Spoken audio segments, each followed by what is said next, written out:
moves fast in this dance we call the past. Mental health, a fragile thread, but we'll find strength.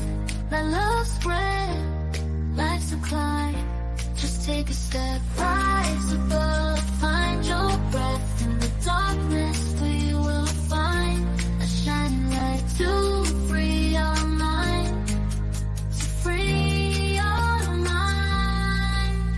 Self-growth blooms like petals bloom, shedding tears will heal the wounds and the chaos. Let's find peace, embrace the flame, let it release. Relax your mind. It's divine time. All right, man. Why you? Your timing is impeccable. Your timing is impeccable, Impossible. Seriously. As soon as we pop up, it's just you all up in the camera. Hey man, that's life. That's life, man. It's life. Man, funny, bro. So with it, you know the topics for today. What is time? We got what is time, who owns reality, and what are your real senses? I did a little bit on here, but I imagine that Mr. Impossible, he's really going to educate us on this one. 'Cause, I mean, I imagine Mr. Impossible and Sigma Uno are probably going to be the ones to really bring this home. Because I mean, when we brought up the topic, I was like, yo, I'm not real familiar with all this. I have some ideas on like the first two, but for the last one, I had to dig in, and I was like, ooh, and I have an idea of what he was talking about with all what are your real senses. So I'm gonna say mine, and then I want to hear what they really are. Now with it, I got with me Vex or Voxen. That's right, Voxen. Vexen, yeah. Vexen. Okay, my bad. I screwed that all up. So got with me Vexen. He's a genuine individual who I met when I was back in Washington State. I actually met him during the time when all that stuff was happening. Literally like the same day that I had got served, the same day that I met him, and it was through it was through a mutual friend. And I mean, me and him like connected like instantly. It was crazy. It was dude. It was pretty dope. My God, that's for life. It was pretty dope. Oh. Yeah, it was pretty dope. I felt that he was like skeptical of me at first because it was like our first time meeting and we met through a mutual friend. I'm skeptical. But it was like I remember he was like so how long have you known such and such? I was like, probably like what, 2-3 weeks now. So, and then like the festival started going on and we became like brothers. It was pretty dope. So with that, I'm gonna go ahead and move on into the first topic, which is what is time. So with it, I have the definition of time, and it's actually quite interesting. It says continued sequence of existence and event that occurs in an apparently irreversible succession from the past through the present and into the future. Now I'm like, that right there, I know is gonna get a lot deeper than that. My personal definition of time is gonna be kind of cliche because it's it's also the name of a movie. Anything and everything happening all at once. I feel like for me that's the perfect way for me to be able to talk about time. Like Mandela effect, you know. I've been hearing people say like the 3D world and the 5D world are merging. And that's exactly why like that Mandela effect exists, you know, because you know I see it like, you know, heaven and hell colliding. You know, think about that. It's interesting period we've been in this last I don't know, few generations, millennia, however you want to call it. Like time really is just like a speck of sand in the whole ocean, the grand ocean of things, you know. If I were to like physically like visualize it, right? Think of like the Ouroboros, right, infinitely just like growing and changing, just like infinitely woven in on itself. Like if you've seen the movie Interstellar, you know, like. So then, I guess my next question was, what do you think the driving force in reality is, and how it affects time? Because like we've got the parallel universe theory, you know. So like, what is that, you know? Your question, I feel like it ties into another question that we have that's going to be coming up. Who owns reality? So I'm like, the question you just asked, I'm gonna go ahead and dock that to answer that when we talk about that one, because with it, I don't even want to talk about it because I'm gonna try and stay on these talking points, you know. So we're gonna circle back onto what you just said. So with it, Sigma Uno, what do you feel is time?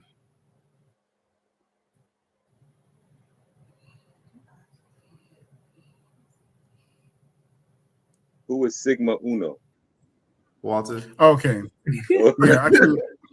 It froze for a minute there. Yeah, who is Sigma? I was like, I'm like, did he forget the name he wanted to be called by? I was like, you know what I'm saying? I'm sitting here like, everything froze for a minute. I was like, okay, all right, okay. Yeah, on our side, it looked like you were just like, just sit there. Yeah, right.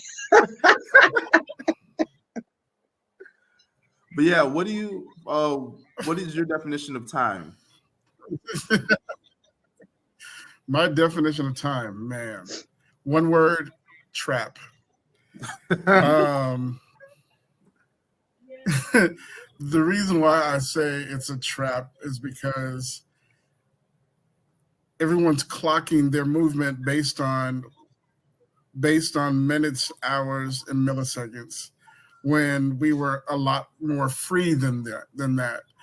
We clocked everything by the sun going up and down, sundials, the movement of the star. I mean, we didn't clock ourselves by minutes, hours, and milliseconds.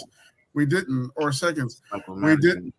We managed ourselves on the. I mean, we paid more attention to the celestials than anything else. We paid more attention to the stars, the quakes. We paid attention to more of that, and it takes our attention away from it.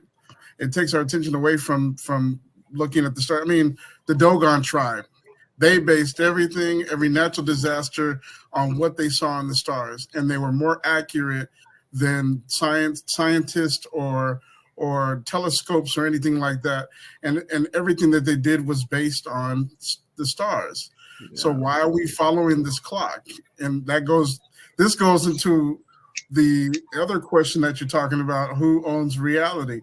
But I'm not gonna go into that any further until we get to that question. But in one word, for me, it's trap. It's a trap. That's what time is. You can get lost in it. That's for sure. It traps us into believing that there's only 24. Yeah, this is the thing that gets me. Our existence is constantly moving, right? Constantly moving. There's no break in it. Even when we're sleeping, we're working, right? Our minds are working, our spirits are working. So there's no break in time. There's no, 24 hours is up, let's get back to work. No, we've been working while we've been asleep. There's the constant movement. Even when we talk about our conversation with our higher self, when you say tomorrow, they don't understand what tomorrow is. They only understand what a continual time movement is. And I know you've heard about time-space continuum. That's been all over the television, but it's almost an accurate depiction of how we're supposed to exist on a continual time, on a continual movement, like we talked about with the universe. That's why when you say tomorrow to the universe, I was like, what are you talking about? today is today. We're still moving. And it's a constant movement. It's just not. It's a break, and all of a sudden now let's start the day all over again. No, that goes back into this about who owns time, who owns reality, because that's part of their tools. But I'm going to yield. Well, I mean, for me, time, I don't look at time as quote unquote, as Walt said, minutes and hours and seconds. I understand time to be cycles. So I live in a cycle, not exactly time. Because if you can tell me UTC time is the universal time, but then you got Eastern time, Pacific time, you know what I'm saying, Western time. You got all these different times. You don't know what time we in. We got 9 different calendars. What is so? You know what I'm saying? So we don't know what time is according to. But as Walt said, according to the stars, that's how we understood cycles. You know, Ira, you had said something on your TikTok the other day talking about the Anunnaki being here for that, 5,000 years, like a blink of an eye, like 1 year. So the fact that 1 year, a celestial year, is 5,000 years, quote unquote, of time. You know what I'm saying? We are limited by the construction of what time has been formatted for us. So we're not viewing time as in cycles. We're viewing time minutes, weeks. This is year 2024 when we in year 6245. Right. So how we in 6245, but they got us believing it's 2024 at 7:39 for UTC time, telling me it's 11:39. Right. Exactly. Yeah. That doesn't make sense. How are you going to be in one state and literally the state right next to you is like 3 hours ahead or something along those lines? Like what? So how and then the funny thing about it is the way that they keep us separated. Been on this that we feel like it's second nature, but my body battles it completely, because I started astral traveling and doing other things with the dimensions, and it's like, wait a minute, we're trying to catch up with what we call the spiritual plane, right? The spiritual plane is constantly moving. We're only stopped here because they told us you got to stop after 12 hours. After you have to have 8 hours of sleep. You got to get up. You got to go to work. You got to be there at this time. You got to be the doctors at this time. And not saying it doesn't work for people that want to live in this. I'm actively trying. There you go. Exactly. Exactly. Astrodynamics, baby. we ain't here, man. We're not here. Go ahead. Exactly. We're not. But it's just, I feel robbed when I find out stuff like this, because it's like, what have I been doing this whole time? I've been fighting this, and they call it CP time, right? Because we're not on their clock. We've never been on their clock. And it's like, okay, you're always late. No, I'm on time. That's funny. I was telling Voxen earlier. I was like, we just gonna wait for them. I was like, they on CPT. You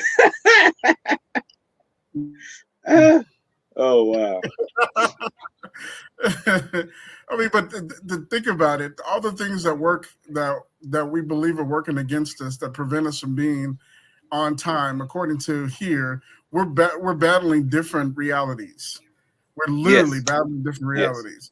We're battling the reality that is who we actually are, and then we're battling this reality that they want us to assimilate to. And that is this. It's unnerving when you start dealing with astral travel. When you start dealing with the dimensions and other planes, it becomes tiring, and it's like, okay, I don't want to really be here, but I gotta be here because I got something to do. And if I could figure out, and I've been listening, I've been working on this. I've been working on being in a system, creating a system outside of the system that doesn't require me to be in their time frame. I hate the idea that the system that they created is working overtime. And think about it. That's the only reason why we get sick, because we're stressed out, because we got to be wherever we need to be. When they say we got to be there, it's, again, I'm battling 2 or 3 different planes right now, and the ones that flow evenly are the ones that I deal better with. You know what I'm saying?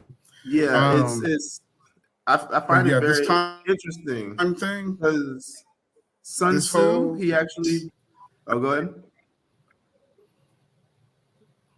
No, you go ahead. You're good. Oh, I was gonna say I find it interesting because Sun Tzu, he actually says that a person living in the past deals with depression. A person living in the future lives with anxiety. A person living with peace is living in the now.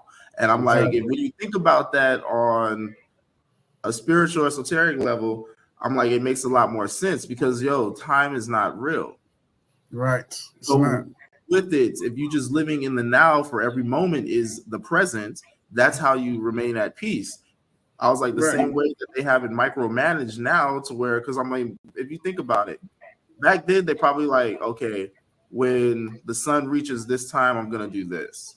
So it's like you're operating in your reality because Right. that time could be considered something different to somebody else. But now it's like for you, you know exactly what you're talking about. Your reality is your reality. Right. And with that, I guess I'll go ahead and type into the next one, which who owns reality. So with it, I feel like the way that we see time now is just micromanagement. That's for the agenda of the working a job that they have set up. So therefore, constantly keep our body in chaos. But with it, I've got the definition for reality: the world or the state of things as they actually exist, as opposed to idealistic or national idea of them. I was just like, ooh. So who owns reality? Yeah. So who owns? I'm like, who owns reality? And I think I know what impossible is gonna say. So I'm not gonna say the same thing. Or no, I'm gonna say it. I'm gonna say it. No, you say what you're supposed to say, and I'll say what I need to say. Okay. I'm like, when it comes down to reality, you own your own reality. And I mean, with all the things that I have gone through in like the last 2 years, it really opened my eyes to see, like, you know what? We all have our own reality. And with that, you cannot sit here and try and control somebody else's reality. That right there would definition of manipulation. So it's like, there's a saying, I may see a 6, you may see a 9. Neither one of us is wrong. It depends on the way that we're looking at it. And I'm like, that right there is like the perfect thing because I'm living in my reality. The things that happens in my life happens in my life. It most likely does not happen in yours. We might end up crossing paths or something will happen at that time to where we both might be having it happen in our realities, but we're not living the same lives.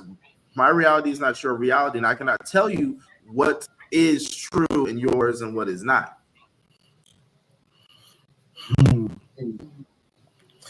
Wow. That was I've learned a lot through some experiences, and it really, even like not last week but the week before, like Walter was here and he saw the little conversation that I had with my mother-in-law and the things that she was saying. I mean, ultimately what it comes down to is it's your reality. I mean, what we were coming down to is your reality. And I understood what she was saying. I'm a little hard-headed, so of course I'm gonna keep pushing back. But so with it, that's really what it comes down to. You cannot expect someone to share your reality. And therefore, if you're in my situation, I was like having people see what's going on and nobody want to say anything. That's trying to force them into my reality. That is also kind of another form of manipulation. I think I think it's see, we've been fight. I think we entered this world fighting. Literally, we've entered this world fighting, and from birth to where we are now, it's always been something traumatic or some fight. So we told you about a reality. You see what I'm saying? Does anyone, other than them sitting you in front of a television saying, "Watch this while I get this done," that was not reality. None of that was reality. They're feeding you. They're feeding you the fallacy, and the reason why is because they're already functioning in it. So they're not going to take the time to tell you that what reality actually is for you, or what it is for them, or what the expectation is, or what you're actually here for.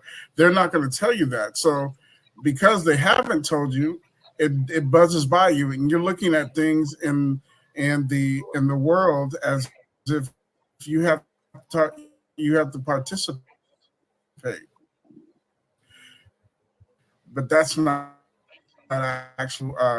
A couple of things. I toggle between the King Solomon and other things that I've read, and it talks about your relationship with your higher self. So your relationship with your higher self is supposed to be a constant conversation, right? Mm-hmm. And if the constant conversation fails, then you're not talking about what's supposed to happen next. I can remember a time in my life where I would get cues on which way to turn while I'm driving, and then I would miss a cop or I would miss an accident. You see what I'm saying? So that's having a constant conversation with your higher power. That is the reality. But we don't have time for that, right? We got a question about what we. Mm-hmm. Annabelle's asking, but do you feel like people can share reality even for a moment? I think we had just said that. Yeah, like if something, for example, like let's say that Walter and Ralph and me are like at a store. When something happens at that store, I'm like, that happens in all of our realities right then and there. At that very moment, yeah. I mean, yeah. At that particular moment, all that is happening in all of our realities. We are sharing that reality.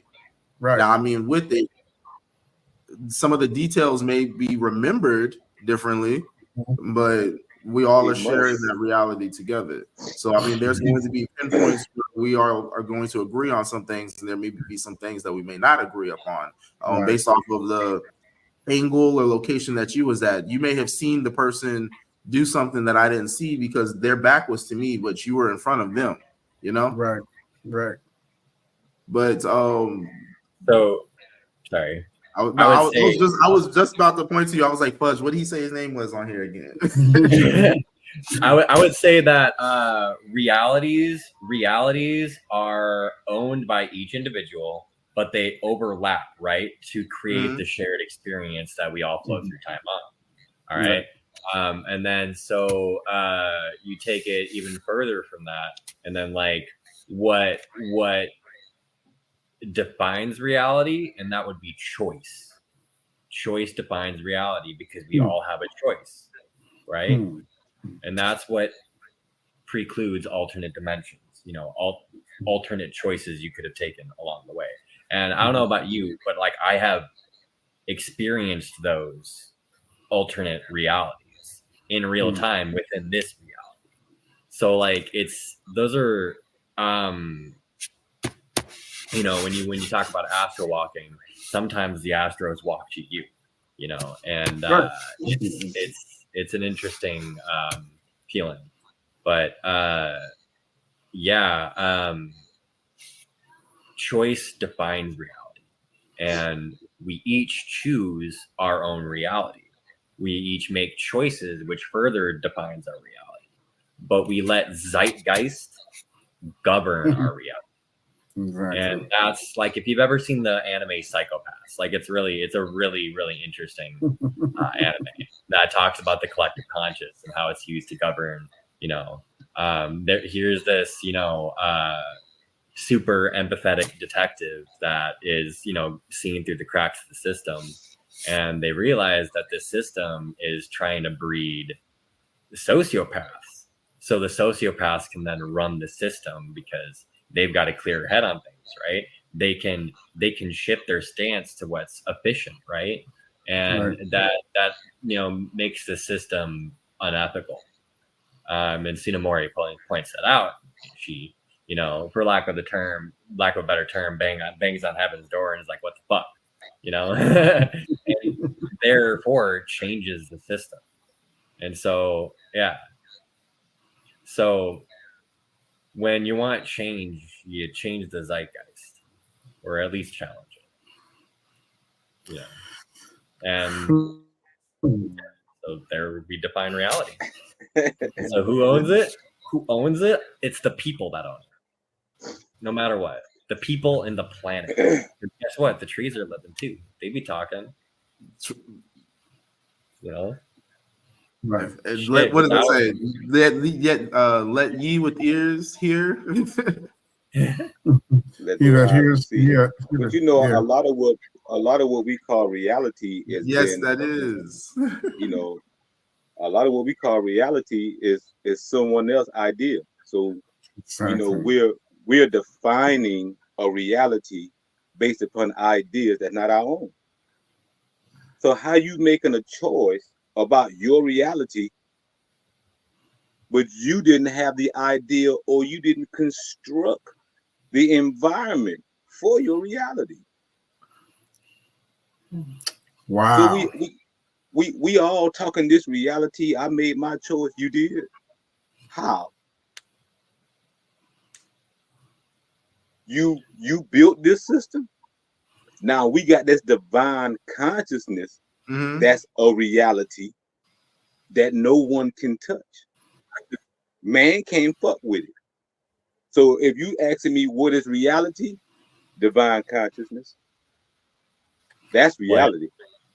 You know what I'm saying? That's the only reality. Right. Everything after that is just a perspective, because that's why we all can tonight.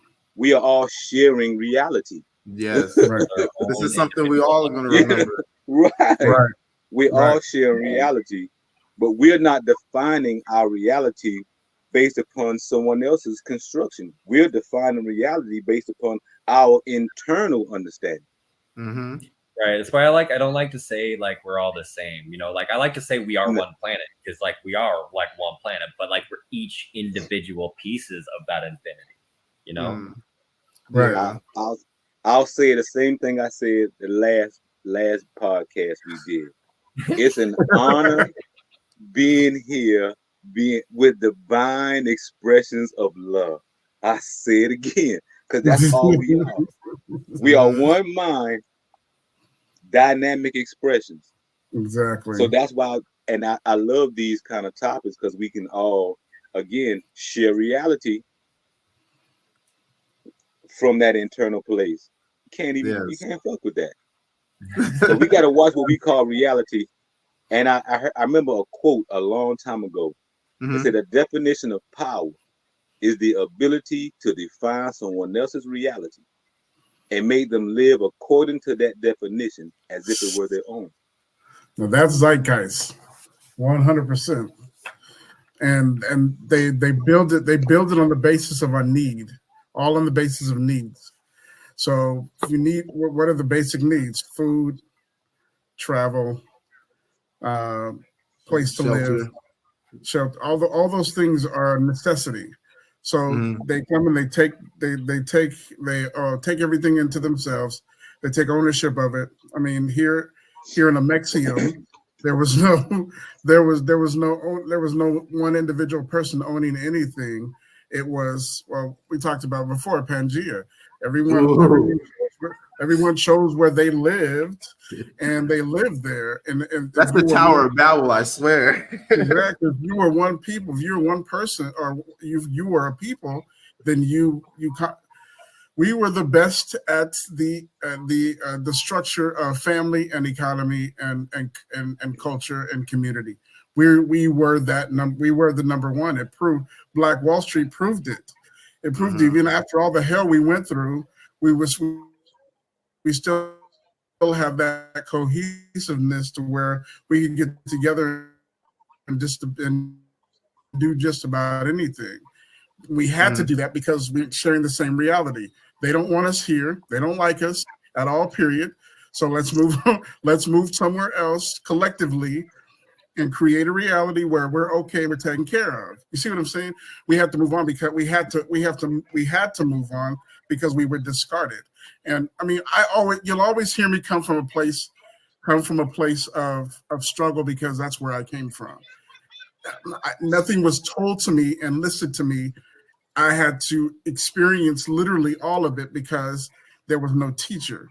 And the best thing that I'd ever done was beginning to chakra align, because it brought me into a place to where I had to go inside of myself and figure out things instead of trying to live from a perspective of someone else. So I had to discard the reality that I was looking at and pull inside of myself to find the reality that would suit me and made me more solid. You see what I'm saying? We call it evolution. Yeah, there you go. Exactly. So that was the basis of that was the beginning of my evolution. And the more I evolved, the less that I liked what I was looking at from the outside. It was like, okay, it's plain in your face at that point. This is the reality. I worked the banking system for a long time, and when the crash came in 2008, it actually came before then. It came before then, and we kind of saw the writing on the wall. But when it did happen, I saw the most crooked people ever in my life. The people that I worked for were the most crooked people in this world. I'm telling you, there was this thing called the Bankers Manifesto. It broke down the system of banking.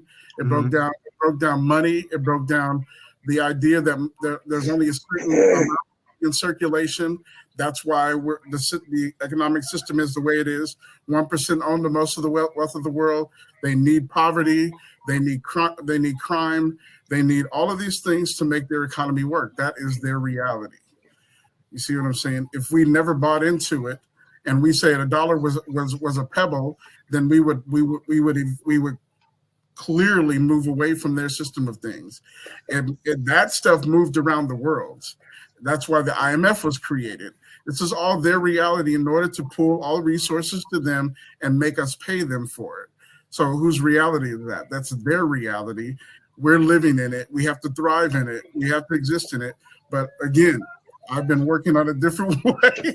I've been working on a different thing that'll kind of pull me and the people around me are completely away from what that looks like. You see what I'm saying? The dollar's changing. Go ahead. I'm sorry. Go ahead. No, I was just like stretching. But again, I mean, that's just, again, it's my perspective. It's what I've seen. I've worked in the corporate world for a long time, even nonprofit. It's all dog eat dog, and it's all a reality that only the 1% want that the 1% run because they need it. So if you ever work for those people, you're just a foot soldier. You're there making their dream come true and making their organization look shiny and beautiful. That's it. There's no significance. You're not significant in it. And again, it's their reality, not mine. I have to work because I have to eat. I have to work because I have to pay bills and insurance and all the rest of the stuff in their reality. You see what I'm saying? But yeah, it's interesting. It's interesting. There's a way out though, again, and I've been working on it for quite a while now. The way out is in, they say. There you go. Inward. There you go. Everything is within. I mean, oh man, that takes me to want to start talking about the Bible. I mean, if I'm mistaken, Christ said it. He said the way to the Father is within. Like he said it clear as day at everybody's face. But everything else in the Bible is freaking riddles damn near, and you got to read it in certain orders to get the message. But it's like some things that they literally say straight to you. Some people are still thinking that it's a riddle. Right. But anyway, I'm not going to get into all that. I want to try this one. I'm going to need you with this one, Ralph. What's up? What are your real senses? What are your real senses? All right. So with it, I'm like, okay, cool. We got and I think this is where you were going. Tell me if I'm right. I'm sorry, I'm getting excited. Holla at me. Let me see. I'm like, you got your five senses. Was it like sight, feeling, hearing, taste, and what's the other one? Is it speech? No. Taste. Touch. There we go. Touch. So I'm like, with it, I'm like, were you going into the clairs? Clairs. Okay, for like clairvoyance, claircognizant, clairaudience. No, not all of them. It's only two. You have 9 total senses. Mm-hmm. You have the regular 5 that you have, and you have imagination, memory, clairvoyance, and clairaudio. Okay. Because what I ended up looking up, I ended up finding clairvoyance, claircognizance, clairaudience, and clairalience, and clairgustance. Yeah, I listen. The way I like to break it down, is well, I mean, a lot of those, what they call it, psychic experiences can be broken down through empathy. I feel like. Because I'm like, for example, you got clairvoyance, which is the ability to receive information through visions of the past or future. I was like, okay. I'm like, then you got claircognizant, which is the gift of clear knowingness. I was like, okay, so is that kind of just like intuition? I guess empathy would be more like psychometry and like, shared experiences, shared feelings, whatnot. Yeah, so like once you get into that, clairaudience, clairvoyance, you're breaking through what they call the crown chakra, which I have. Yeah, that is the point of understanding. Ability to receive information. Now, understand that what I'm reading from is spiritual alchemy. It's not just, you just pulling out all the clearances. Yeah. They're giving you, you building, I don't know if you can see it, but you're building this pyramid. You see? I see. You're building this pyramid through those senses to bring that bride and that groom together. So it's just it's all things coming together in that one. So so remember we was talking about intuition and discernment, right? You know what's interesting? For some reason, that's making me think of a temple. Because that's what it is. You are the temple. You're right. That's what it is.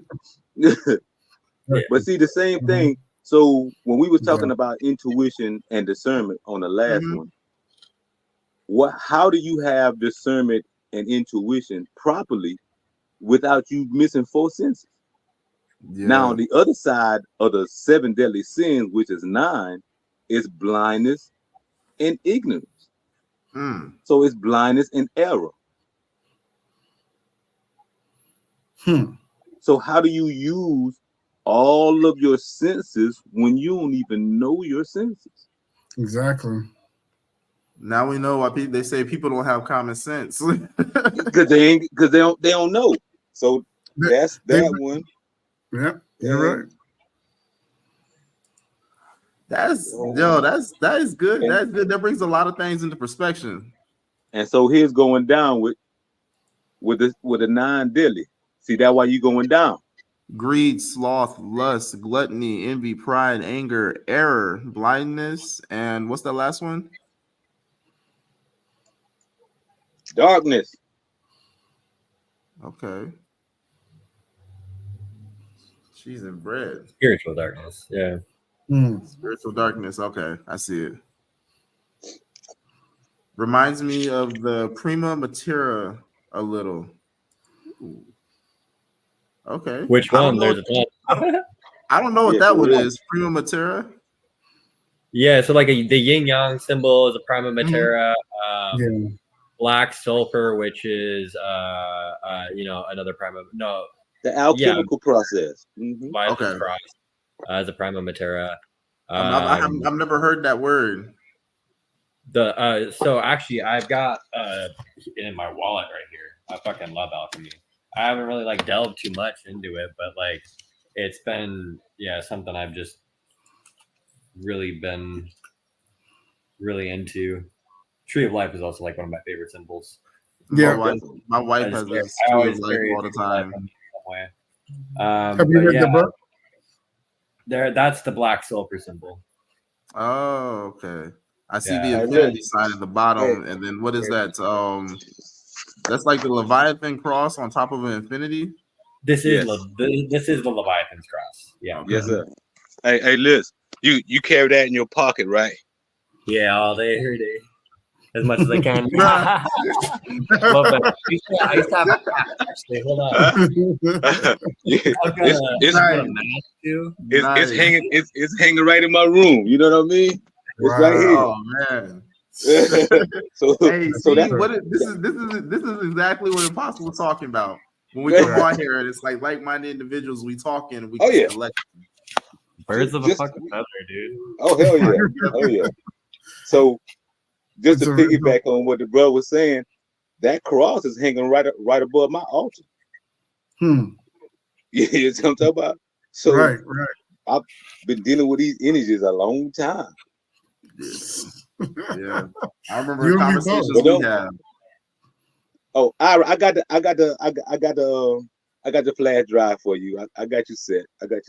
All right. We can talk after. So I can come pick that up. That way I can. Yeah, we go link up. Oh, and I got a funny story for you too. Oh shit! I don't even know if I want that. It's nothing bad. It's nothing bad. But thank you. Because I'm finally about to transfer. Oh, okay. So I was like, yo, let me put this up, man. Like, yo, why you playing? I'll tell you about that later. Yeah, we'll talk about that later. But anywho, thank you. Yeah. I guess you are what needed to happen for me to finally go. Dang. Hey. so thank you for whatever. Thank you for whatever you said. we get it done, man. We just, as Big Walt said, we live in different realities, man. We live in different realities. So yeah, we do. When I see something out of place, I'm like, really? Yeah. Oh, I asked you. Let me straighten this shit out. I asked you a long time ago, what could I do better? You said, get the fuck out of here. Exactly. Real shit. Man. But there are, I mean, guys, there is a design on where you're actually supposed to be and where you actually thrive. So where you landed is not actually where you're supposed to be. And the place that you work the hardest is the place that's all you're going to ever do is work hard. There's a place there's a place in this whole world where you're actually supposed to be to thrive. You see what I'm saying? Yeah. But no one knows that. No one taps into it at all, period.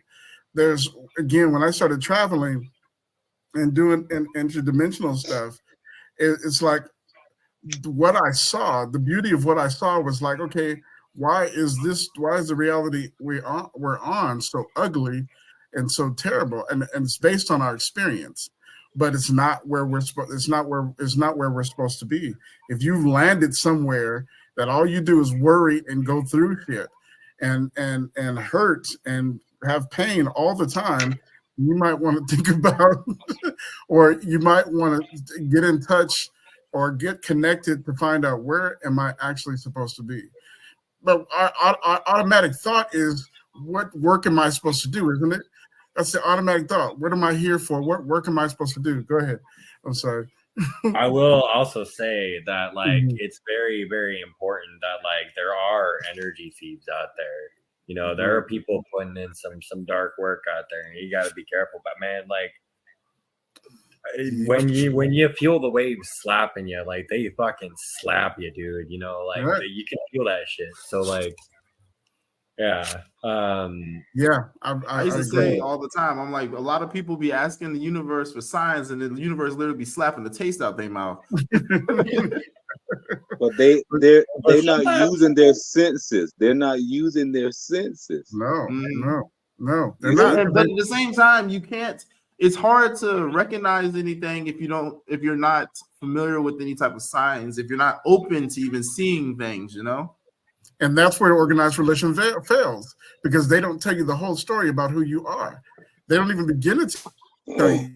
exactly. All They'll they limit do your is remind you of all the negative things that You you've chopping. You done chopping. and how bad it is and how much suffering you're going to. We're powerful beyond measure. You see what I'm saying? We came here with that much power, and we were more powerful as children because we were uninhibited. But as we grew older and as the responsibilities laid on us and what we're supposed to do and how you're going to make your parents proud by getting this job, that is the complete wrong direction that you go in. My brother said this a long time ago, and it started to make me think about it. He said, everyone's looking for God outside of themselves, but they've never looked inside at all. Period. Everybody wants to go to heaven, but nobody wants to die. Because they don't Screw because face. we're supposed to already feel that. You see what I'm saying? We're supposed to already have a connection there.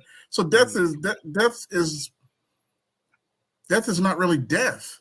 Death is transference, isn't it? It's us. It's our spirit transferring to the next, to where we plan to go next. the But how next much cycle. time?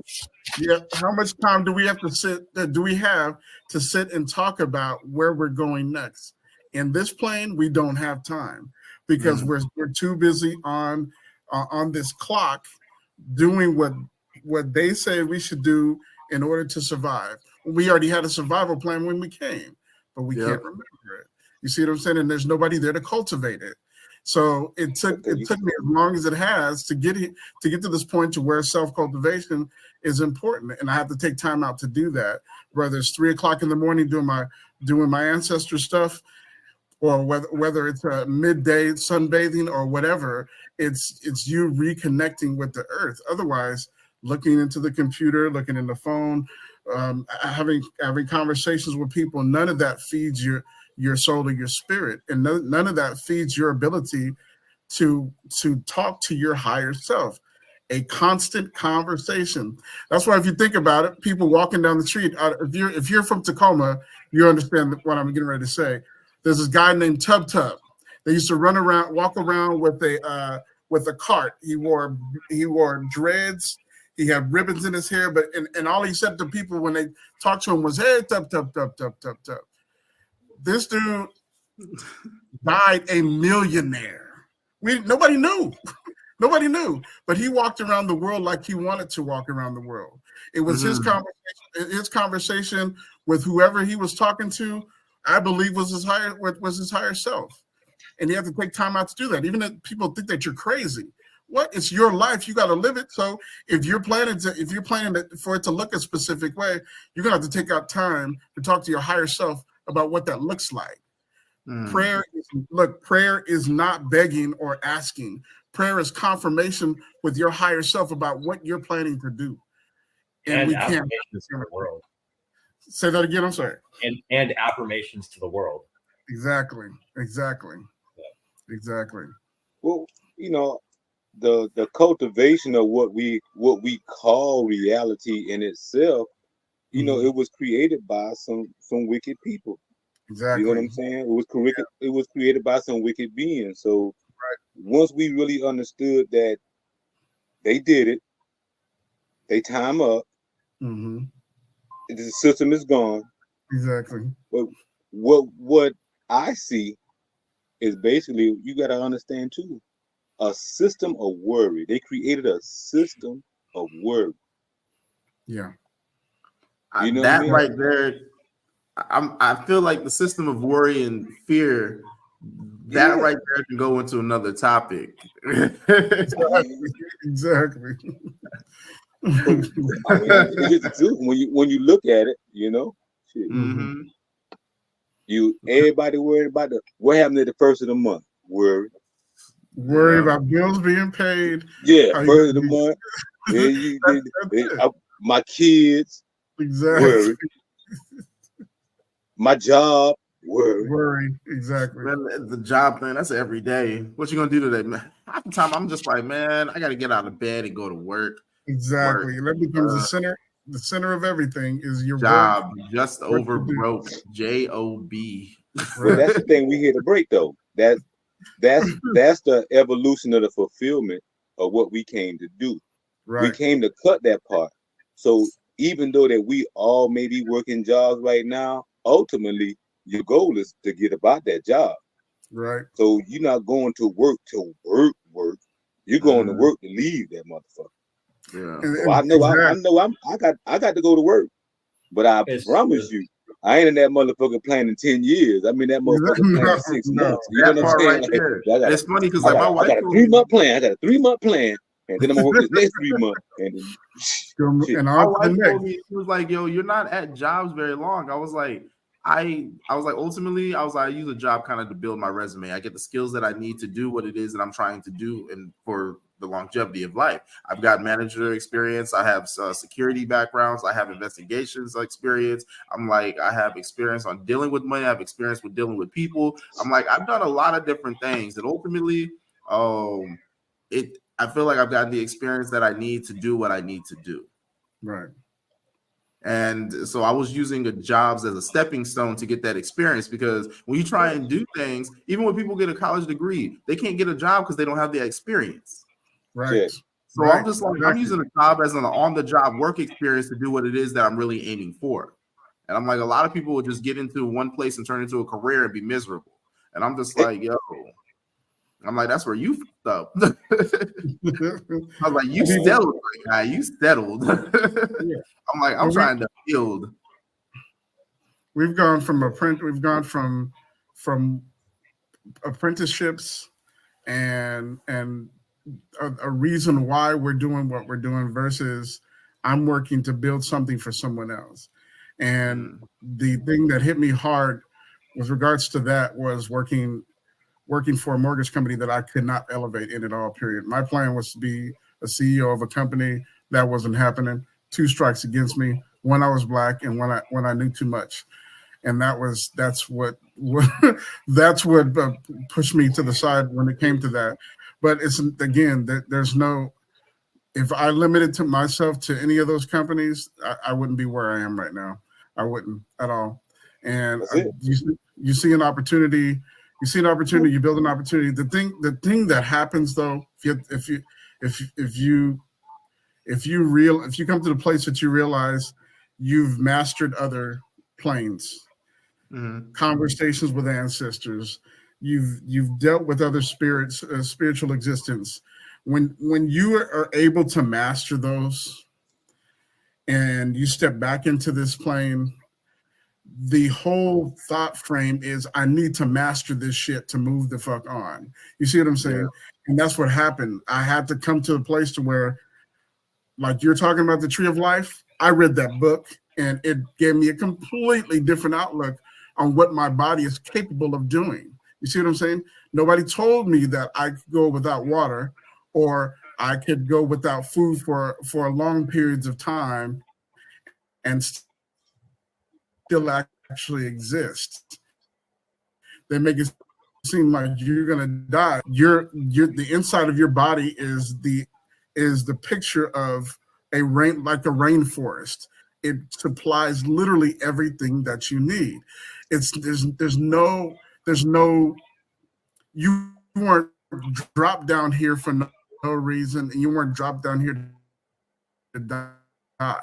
You're dropped down here to thrive. You see what I'm saying? For a long time, I couldn't understand what my fingers meant. Literally, my toes, my feet. I just knew that I was in movement, and that's it. You see what I'm saying? It's important to know what your body does, or what you're capable of, completely capable of. And when you master what you're capable of, no one can stop you from doing anything at all. Because when that kicks in, everything around that aura that kicks, and everybody's like, who's this dude? Who is this person? Well, I want to be a part of your. That's what literally kicks in. And for me, that happened. I had people sitting around me looking for information for something that I thought that they already knew.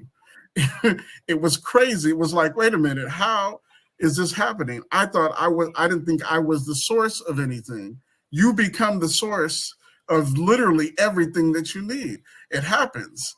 So it's not too far-fetched to say, yeah, the reality we live in is created to destroy us.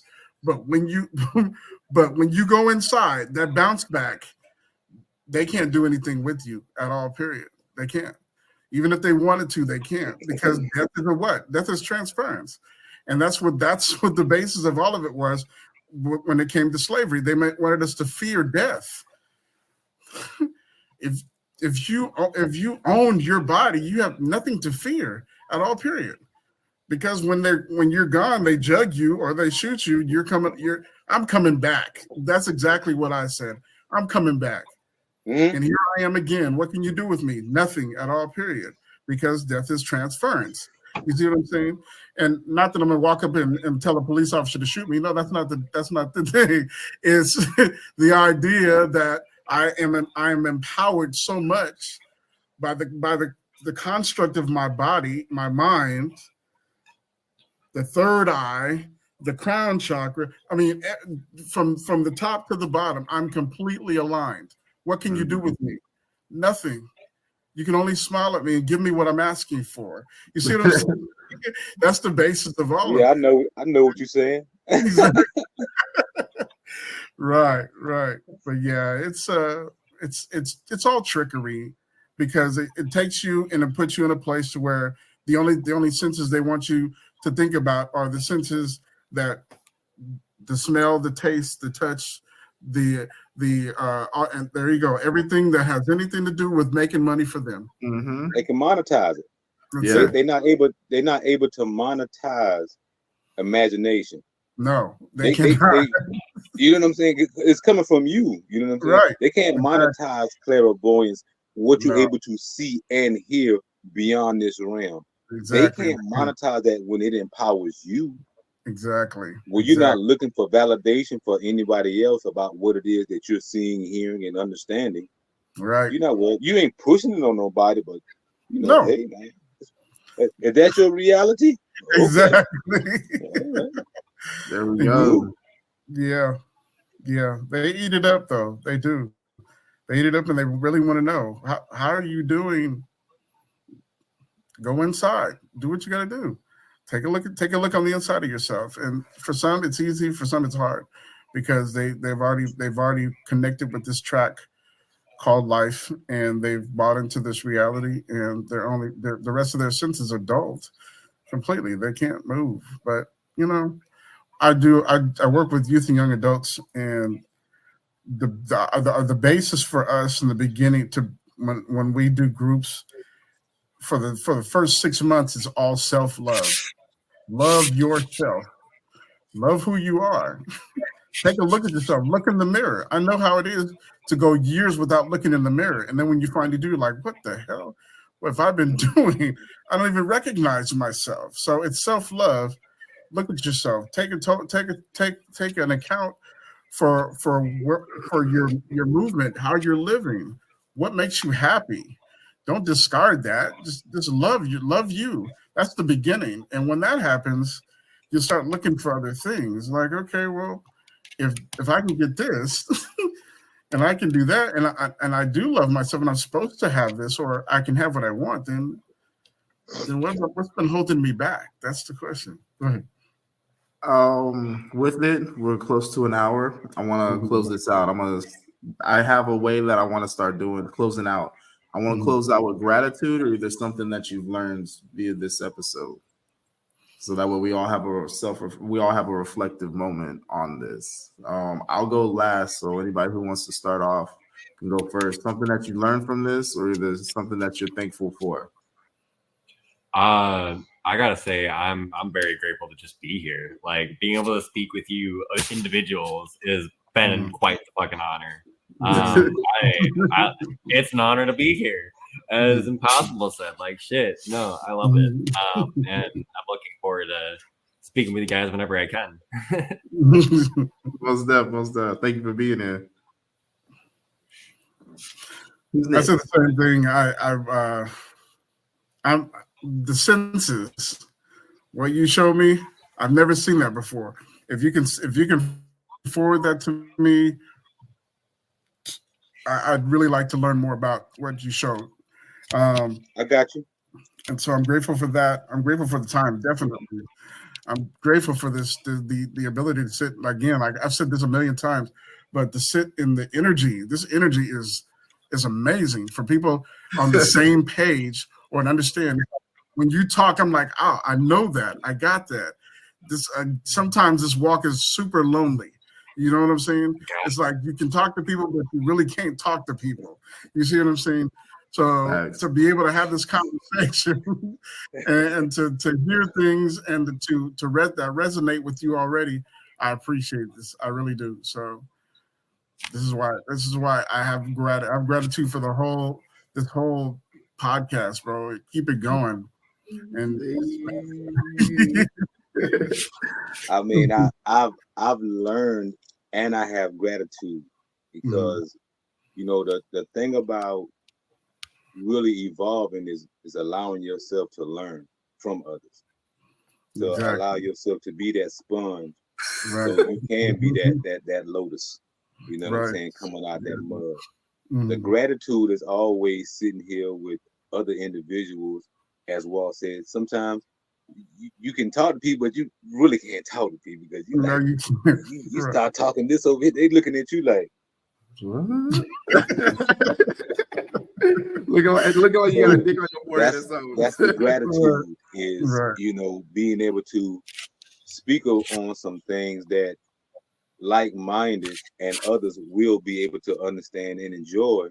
Where if you just talk to the regular Joe Blow at the job, they looking at you like you done lost your mind. So that's the gratitude, and that's the thing that I've learned too. I really do appreciate the dynamics of that expression of the divine. It's really always an honor. With me, one, I'm thankful for all y'all for being here because I mean, every time that I'm around, it seems like the people who I end up being brought into my life, or either I end up crossing paths with, they always are teaching me something as well at the same time as I'm learning, they're learning, and there's always a great influence on positivity. So I thank all y'all for that. And I'm glad that Annabelle brought up the prima materia because I've never heard that word before. And I was like, alchemical. Yeah, I've never heard that before. So then when she brought that up and then y'all started showing me, I thought they were sigils at first. I was like, wait, what? And so I mean that was pretty dope. That was pretty dope.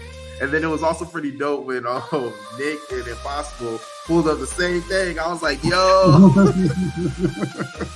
That's what I'm talking about. That's what I'm talking about.